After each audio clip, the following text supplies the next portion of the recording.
आज की कहानी है दोस्तों, लालच या रिवाज। दूसरी तरफ पूजा की माँ सुमन जी अपनी समधन के मुंह से तमाशा बनने वाली बात सुनकर दुखी हो गईं। गुस्सा तो बहुत आया, लेकिन बेटी की सास को कुछ कह दिया तो बाद में बेटी को ही परेशानी होगी। ये सोचकर उन्होंने खुद पर संयम रखकर कहा, आप चिंता ना करें, सब तैयारियां अच्छे से चल रही हैं। आप तो बस हमारी बेटी पूजा का ध्यान रखें। हाँ हाँ जरूर, क्यों नहीं, आखिर आपकी बेटी हमारी बहू भी तो है, कहकर पूजा की सास ने फोन काट दिया। सुमन जी परेशान हो गईं, क्योंकि अभी कुछ दिन पहले ही तीज का त्योहार गया था, जिस पर उन्होंने अपनी बेटी के ससुराल वालों के लिए खाने पीने का सामान और कपड़े वगैरह सब भिजवाया था। शादी को 3 साल हो गए, लेकिन हर त्योहार पर बेटी की सास ममता जी कुछ न कुछ लेने के बहाने ढूंढते रहती थी। हर बार कोई न कोई रिवाज बताकर अपना लालच पूरा करती थी। सुमन जी सब समझती थी, लेकिन जहाँ बात रीति रिवाज की आ जाए, वहाँ चुप रहने के अलावा और कोई चारा भी नहीं था। पूजा उनके घर की बड़ी बेटी थी। उसके 2 छोटे भाई बहन भी थे और दोनों ही पढ़ाई कर रहे थे। उन दोनों का भी काफ़ी खर्चा होता था और साथ में ही पूजा के पापा की बैंक क्लर्क की नौकरी में तनख्वाह भी बहुत ज़्यादा नहीं थी, लेकिन फिर भी वो अपनी हैसियत से ज़्यादा ही बेटी को देते थे। पूजा को अपने घर की स्थिति के बारे में अच्छे से पता था। उसने अपनी सासू माँ से बात करने की कई बार कोशिश की, लेकिन उसकी सासू माँ का एक ही जवाब होता था, ये तो हमारे घर का रिवाज है। अगर तुम्हारे माँ बाप ये रीति रिवाज भी नहीं निभा सकते और थोड़ा सा देने में भी कंजूसी करते हैं, तो इसमें मैं क्या कर सकती हूँ। हमारी रस्मों रिवाज तो उन्हें पूरी करनी ही पड़ेगी और इस घर की बहू होने के नाते तुम्हारा भी यही फर्ज बनता है कि तुम इस घर के तौर तरीके अच्छे से अपना लो। सासू माँ से तर्क वितर्क करना पूजा को अच्छा नहीं लगता था। उसे अच्छे से पता था कि उसकी कही हुई बातों को उसकी सासू माँ पर कोई असर नहीं होने वाला। कई बार उसने अपने पति दीपेश से भी बात करने की कोशिश की, लेकिन कोई फायदा नहीं हुआ, क्योंकि इस मामले में जब भी दीपेश अपनी माँ से बात करता तो घर में बवाल आ जाता। घर के बड़ों के बीच की बात कहकर ममता जी उसे भी चुप करवा देती। फिर गोद भराई की रस्म का दिन आया। पूजा के मम्मी पापा ने अपनी तरफ से सारा सामान बहुत अच्छे से दिया, लेकिन फिर भी ममता जी ने उसमें कुछ न कुछ कमी निकाल ही दी, क्योंकि उनका लालच दिन प्रतिदिन बढ़ता ही जा रहा था। उन्होंने जाते जाते सबको सुना ही दिया। इस बार तो हुआ सो हुआ, मैं कुछ नहीं कहूँगी, लेकिन बच्चे के होने पर तो कम से कम हमारा मान सम्मान अच्छे से कर देना, और जो भी लाना हमारे रीति रिवाजों को ध्यान में रखकर ही लाना। यह बात सुनकर पूजा के घर वालों को बहुत गुस्सा आया, लेकिन हंसी खुशी का माहौल न बिगड़े इसीलिए सब चुप ही रहे, क्योंकि ममता जी की तो आदत से आप सब वाकिफ हो चुके थे। फिर धीरे धीरे वक्त गुजरता गया। पूजा ने एक प्यारी सी बच्ची को जन्म दिया।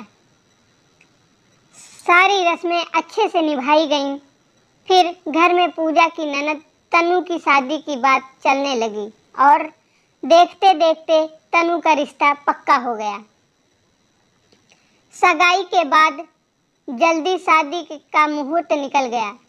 घर में शादी की तैयारी जोर शोर से चलने लगी। सब रस्मों रिवाजों के अनुसार शादी निपटने के बाद एक दिन तनु की सासू माँ तनु के घर मिलने आई। पूजा और ममता जी ने उनका खूब अच्छे से स्वागत किया। धीरे धीरे बातें होने लगीं। फिर तनु की सासू माँ ने कहना शुरू कर दिया, देखिए समधन जी, शादी का माहौल था और आप लोग भी काफ़ी व्यस्त थे, इसीलिए मैंने उस समय कुछ नहीं कहा। लेकिन हमारे अपने रीति रिवाजों का भी बिल्कुल सम्मान नहीं किया और ना ही हमारे रहन सहन के हिसाब से लेन देन किया। हमारे सब रिश्तेदारों के सामने आपने हमारी बेइज्जती करवा दी। यह सुनकर ममता जी सदमे में आ गई। लेकिन समधन जी, हमने अपनी तरफ से सब कुछ बहुत अच्छे से किया है। हमने अपनी बेटी की शादी में किसी भी तरह की कंजूसी नहीं की। पता नहीं कहाँ कमी रह गई जो आपको पसंद नहीं आया।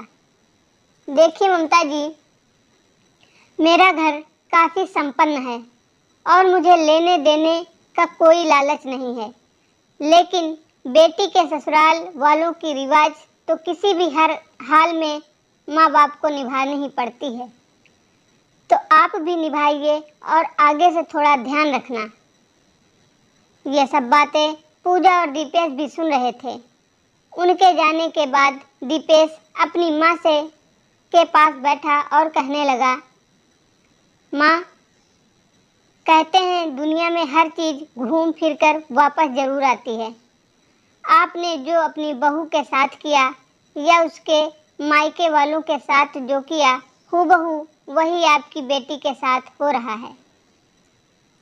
कल तक जब आप रिवाजों के नाम पर पूजा के मायके वालों से हर बार कुछ न कुछ सामान मंगवाती थीं, जबकि आपको अच्छे से उसके घर के हालात के बारे में पता था। मैंने बहुत बार आपको समझाने का प्रयास किया, लेकिन आप तो समझने को तैयार नहीं थी। आज ठीक वैसे ही तनु के ससुराल वाले आपसे कोई न कोई सामान मांग रहे हैं।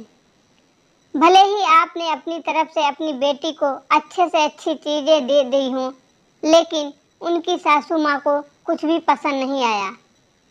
अब आपको कैसा लग रहा है?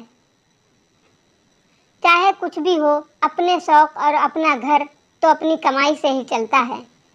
फिर दूसरे की कमाई और दूसरे की चीज़ों पर लालच क्यों करना? कोई दुखी होकर आपकी फरमाइश पूरी कर रहा है ताकि आप उसकी बेटी को परेशान ना करें। क्या ये सही चीज़ है?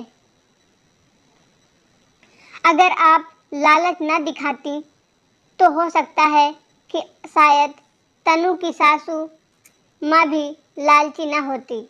आपकी बहू पूजा के माता पिता भी आपकी बातों से इसी प्रकार दुखी होते होंगे जब आप उन्हें कम लेन देन का ताना देती होंगी। आज ममता जी को सब बात समझ में आई। फिर उन्होंने अपनी बहू पूजा का हाथ अपने हाथों में लेकर कहा, बेटा, मुझे माफ़ कर दे। मैं बेटे की माँ बनकर लालच में आ गई थी। मुफ्त का सामान देखकर और पाने की लालसा के चक्कर में अपने ही रीति रिवाज बनाए जा रही थी। आज मेरे साथ ऐसा हुआ तब मैं महसूस कर पा रही हूँ कि तुम्हारी माँ पर भी यही सब बीता होगा। अब से मैं ऐसा कुछ भी नहीं करूँगी। मैं दिल से तुझसे माफ़ी मांगती हूँ। पूजा भी ये सब सुनकर अपनी सासू माँ के गले लग गई और उनके रिश्तों में मिठास वापस आ गई।